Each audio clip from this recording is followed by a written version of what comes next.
Good morning, and welcome to your daily Farm and Home Show, brought to you by the University of Kentucky Cooperative Extension Service. And now, here's your host.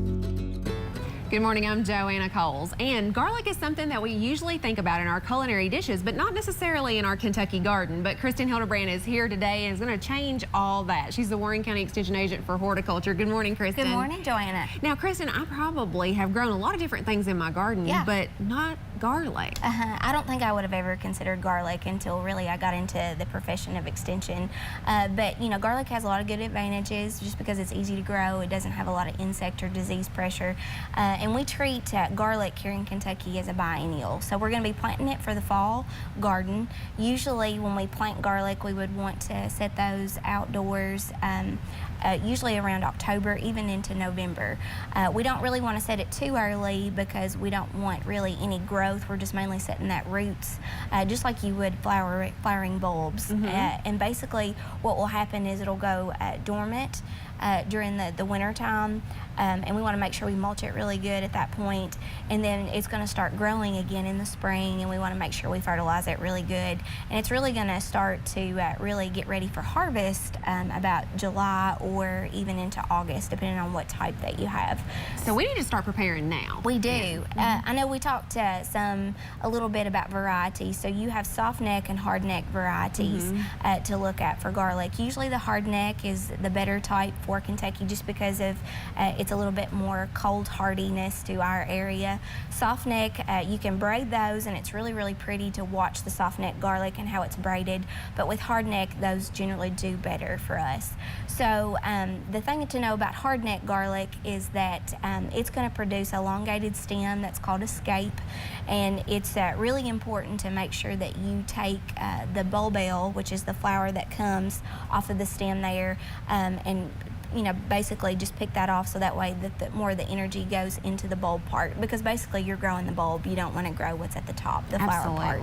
Now, Kristin, can I just go to the grocery store and pick up garlic and plant it, or is there a specific variety that I need to get? So you want to stay away from the grocery store. That's a great question. Stay away from the grocery store because we really don't know what variety that they have. Generally, most grocery stores are going to carry the soft neck kind, but it's better just to shop either at the farmer's market for your seed, or you can just go ahead and purchase from a reputable nursery that's actually selling that. And you can go ahead and try to get that now because sometimes the varieties that you're wanting will probably sell out.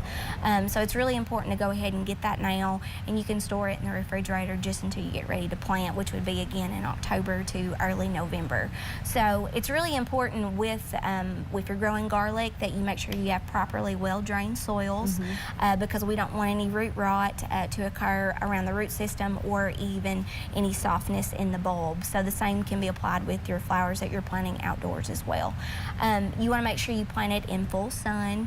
It's really good to raised bed. If you don't have properly well-drained soils, raised bed are perfect for it because those are raised about 6 to 8 inches off the ground, and it's perfect for planting garlic into. Make sure that your soil is nice and loose and friable, you know, because it's got plenty of organic content or high compost material in there. And what you're going to do, Joanna, we showed this a little bit the other day, but wherever you get your seed from, you're going to actually take the clothes out of the mature bulb. So we've already done that ahead of time. And again, the basal plate is where the root system's going to be at. So whenever you're taking the cloves from the bulb, you want to make sure that you position the clove in the ground with that pointed part facing up and then that bottom part facing down. It's good to leave it in the paper just like it is, just because it helps protect that a little bit better. So you can actually just go in and space it out. You really don't want to break it off of the main bulb until you actually get outside.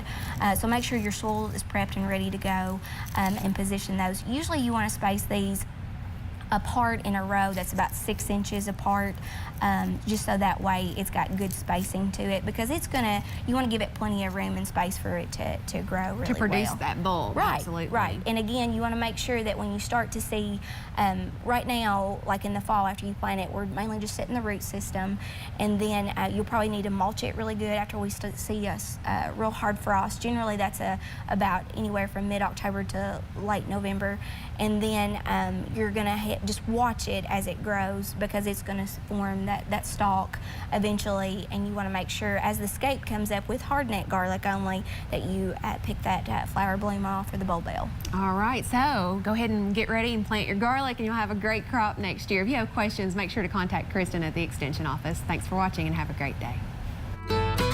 If you have questions about today's topic, please call the Warren County Extension office at the number on your screen. Thanks for watching and have a great day.